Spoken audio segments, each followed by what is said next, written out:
आणि आता या बुलेटिनमध्ये टॉप 9 न्यूज बघूयात. सुरुवातीला मोठ्या बातम्या. उपमुख्यमंत्री सुनेत्रा पवार दिल्लीत पंतप्रधान मोदींसह अमित शहांची आज भेट घेणार. संसद परिसरातील कार्यालयात भेट होणार. प्रफुल्ल पटेलांसह सुनील तटकरे आणि पार्थ पवार उपस्थित असणार. पुढच्या काही दिवसात राष्ट्रवादीचं विलीनीकरण होण्याची शक्यता. विलीनीकरणाबाबत राज्यातील मित्रपक्षांसोबत चर्चेची खलबतं. मुख्यमंत्र्यांच्या गोपनीय दिल्ली दौऱ्यामुळे मोठ्या घडामोडींचे संकेत. दोन्ही राष्ट्रवादीचं विलीनीकरण झाल्यावरती बोलणार, तोवर भाष्य करणं योग्य नाही. मुख्यमंत्री देवेंद्र फडणवीस यांची रोखठोक भूमिका. अजित पवारांचा 100% घात झाला. एखाद्या व्यक्तीला ठार मारायचं असल्यास चालकाला मारणं प्रभावी ठरतं.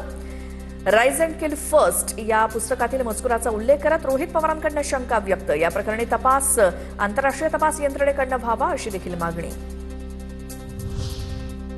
व्हीएसआर कंपनीच्या मालक आणि संचालकांवरती सदोष मनुष्यवधाचा गुन्हा दाखल करा. परवाना रद्द करा.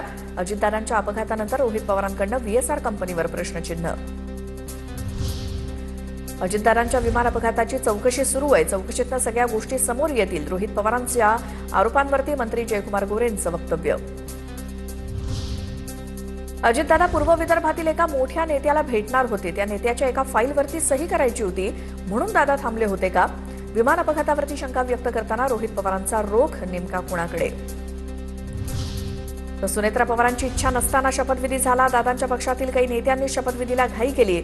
रोहित पवारांचा अजित पवारांच्या राष्ट्रवादीतल्या नेत्यांवरती निशाणा. अजित पवारांच्या विमान अपघातानंतर डीजीसीएचं मोठं पाऊल. नॉन शेड्यूल ऑपरेटर्सचं विशेष सुरक्षा ऑडिट करण्याचा निर्णय. दादांचा अपघात झालेल्या व्हीएसआर व्हेंचर्स कंपनीचं पहिल्याच टप्प्यात सखोल ऑडिट होणार.